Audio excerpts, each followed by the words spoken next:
watching HTN, Herricks Television Network Sports. Hello Herricks, it's Friday and that means it's a great day for some Highlander sports highlights. I'm Mike O'Grady and let's jump right into the action starting with girls soccer.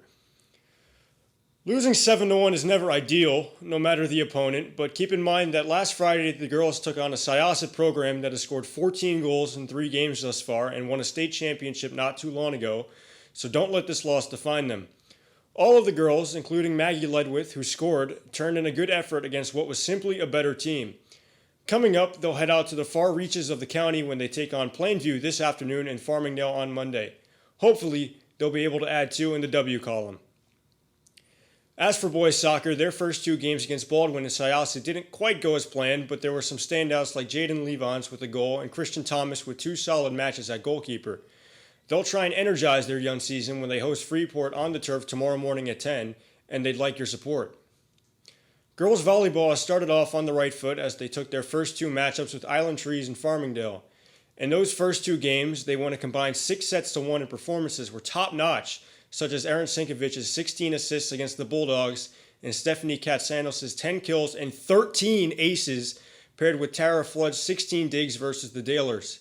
They look to keep the good vibes going tomorrow morning in the gym at 11:45 when Hicksville visits, so don't miss it.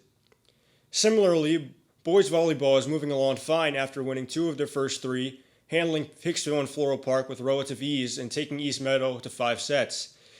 If you've never heard the name Evan Liao, you should get to know it because he's currently second in Nassau with 66 kills. Also of note are the Lee twins Dylan and Devin, who have 62 and 52 assists respectively, and Tanu Soni with his 10 aces. Their next game is today against Jericho at 6:45 in the gym, so be sure to come on down and fill the bleachers.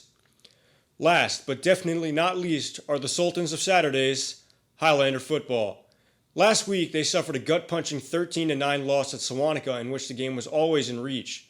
Down a touchdown in the 4th quarter, they forced a safety but just couldn't get that last go-ahead score.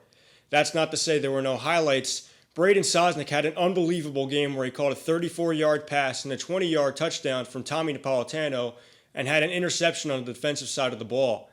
Aaron Newman also provided some third-quarter juice when he made a rush for 44 yards. Tomorrow, the Highlanders hope to make things right and even up their record when they visit Calhoun, who lost by 24 last week, so these Colts might be a little easier to round up than the ones in Indianapolis. So to wrap things up, that ends your weekly Highlander sports highlights from here in the TV studio. I'm Mike O'Grady, and I wish the best of luck to all our teams and athletes in the coming weeks. And remember, Herricks, I'll be right back here next Friday with another sports update. Until then, remember, this is Highlander Country.